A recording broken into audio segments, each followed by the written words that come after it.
mimi ninapotaka kukuuzia simu, sitaki kujua wewe simu ndio upeleke wapi. Ila mimi nikishafanya biashara na wewe, nimalizane na wewe, habari ya wewe simu naipeleka wapi, hiyo sio kazi yako. Kero iliyokuja haswa kubwa, sio shida kunipangia mimi nachukua movie kwa nani. Hilo sio tatizo. Mimi naweza nikachukua movie kokote ninakotaka. Ni namna ambavyo wanatuletea program ambayo ni lazima. Haya ni baadhi ya malalamiko ya wamiliki wa maktaba za kuuza filamu mkoani Mbeya, wakiyatoa dhidi ya kampuni ya usambazaji wa filamu Moja Movie mbele ya afisa utamaduni wa mkoa wa Mbeya, wakidai kutotendewa haki. Walikuja kwa bei zao zikiwa juu, ambapo kwa kila wiki wanafanya kwa shilingi 15,000, ambapo kwa soko lako huko chini utakuta ni chache sana kuuza kwa hizo bei. Na usipoweza kuchukua kwa hizo bei, wanakuambia ufunge ofisi. Sasa ni kijana kama mimi nikifunga ofisi nikale wapi?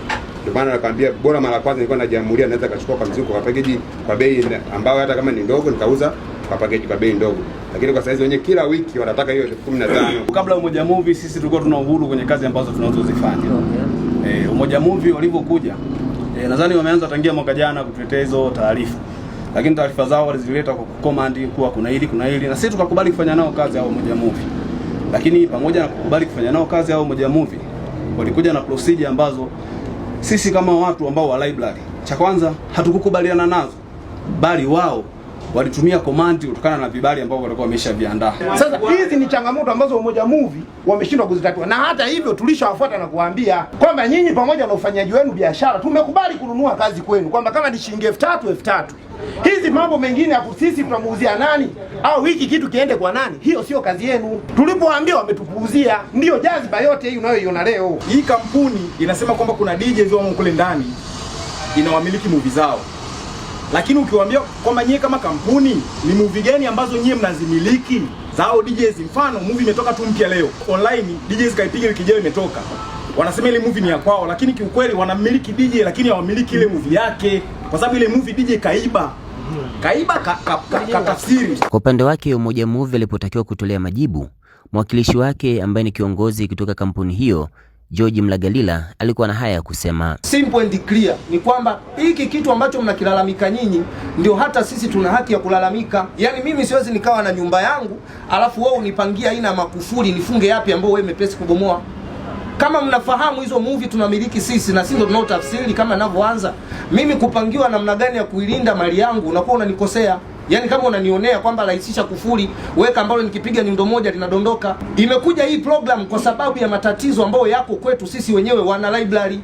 Cha kwanza tulitoa elimu, kama mtu unataka kuwa wakala, milango iko wazi, fuata utaratibu. Hata wao wakubwa wameitwa hawataki. Kwa movie zinaenda holela. Pangeni vipande vya bei, muuze bei kadhaa ambacho hiyo ni bei yenu nyinyi ambao mnaipigania siku zote, mkae kwenye bei moja. Sasa sisi tunapotaka kutengeneza soko na kuinua, tunashirikiana kwa pamoja kuanzia ngazi za serikali ambapo ni bodi ya filamu pamoja na chama cha CMVT taifa pamoja na Umoja Movie. Hatuwezi tukakurupuka. Baada ya mivutano hiyo iliyodumu kwa muda mrefu, hatimaye serikali kupitia afisa utamaduni mkoa wa Mbeya Bi Victoria Shao aliamua kuunda kamati tukaketi pamoja ndani ya siku 7 kisha kuandika mapendekezo ya namna ambavyo biashara hiyo itatakiwa kufanyika. Hata hicho mnachokifanya nyinyi kwenye library, kwa sababu ni biashara ambayo ni halali. Mnakata leseni, mnalipa ushuru. Umenielewa? Hatuhitaji kuleta ghasia. Sasa ninaomba tuunde kamati ambayo mtatuchagulia watu 3. Wangapi? 5. Haya, tutaunda kamati ya watu 5 watakaotoka upande wenu huo. Umenielewa? Waje wakae na watu wa umoja. Tuandike mapendekezo ya namna tutakavyofanya hizi biashara. Mtaniletea ofisi.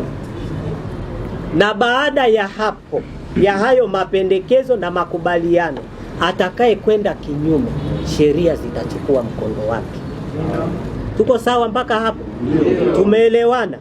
Ninachotaka kukisema sasa hivi, zile movie pamoja na ma-DJ wanaomilikiwa na watu wa umoja, naomba kwa sasa kabla ya maridhiano hayo msishughulike nazo. Hizi movie zinazosimamiwa na watu wa umoja, kwa sasa msishughulike nazo. Wanatuzia wenyewe na ma-DJ wanatuzia mama. Na kuja hapo, na ikitokea kama hiki tulichokiona sasa, ushahidi simnao, utamwambia aliyeniuzia ni huyu. Kama ambavyo mmenionyesha hapo, na kama ikitokea hawa watu wenu hawa wamewauzia wenyewe, basi sasa hilo ni la kwenu la ndani, hamko vizuri. Umenielewa? Hilo sasa ni la kwenu nyinyi, kwamba hamko vizuri, kwamba hata watu wenu kama wanauza tena kwa reja reja kwa bei hiyo walioitaja hapo, kama hamko vizuri. Kwa hiyo sasa utakuja utaparanguana na hawa kwamba una movie zangu wakati ni watu wako ndio wamewauzia. Hatimaye baada ya kamati kuundwa, haya ndio matarajio ya pande zote mbili pamoja na wadau. Kama CMVT tumeyapokea maelekezo ya afisa utamaduni ngazi ya mkoa, na sisi ndio wasimamizi wa shughuli zote hizo. Tuwaondoe wasiwasi. Sisi kama CMVT hatuna upande wowote, watu wote ni wa kwetu, kwa sababu tunajumuisha wasambazaji wa movie wakubwa na wadogo ni wa kwetu, wana label wote ni wa kwetu. Kwa hiyo tupo tayari kushirikiana nao na kufanya nao kazi vizuri kama chama cha maktaba za video mkoa. Hii tunashukuru, tumetembelewa na afisa tamaduni mkoa wa Mbeya ambaye amesikiliza kero, changamoto za vijana hao, na sisi kama Mlezi Foundation tulikuwepo hapa, mbali pia ya kuwa kama taasisi, lakini pia ni walezi wa hao vijana wamiliki wa umoja wa library. Pia tulikuwepo na wa kampuni ya Umoja Movie ambao ni walalamikiwa, ambao muda mrefu wamiliki wa library wamekuwa wakilalamikia ufanyaji wa biashara. Kwa leo hii hitimisho limekuwa zuri sana kwamba hizi pande zote mbili zikae, iundwe kamati. Hiyo kamati ambayo itasaidia kujua changamoto zinafanyweje ili tuweze kwenye mwafaka huu ambao tujenge sisi wote tuweze kufanya biashara huru. Kwa kama Mlezi Foundation tunajivunia hili jambo lilipofikia hapa, kwa sababu tangia mwanzo mgogoro ulipokuwa unaanza tumekuwa pamoja na vijana, tumepambana, tumelifikisha hapa, tumeshauriana pale walipokwama, tumesapotiana, tumepeleka mbele ya masuala. Kwa tunashukuru sana, hili jambo limeenda vizuri, na natumai katika kamati hii watayokaa mambo yatakwenda safi na tutafanya kazi vizuri, na pia vijana watapata haki yao ya msingi ambao walikuwa wanalalamikia tangia mwanzo.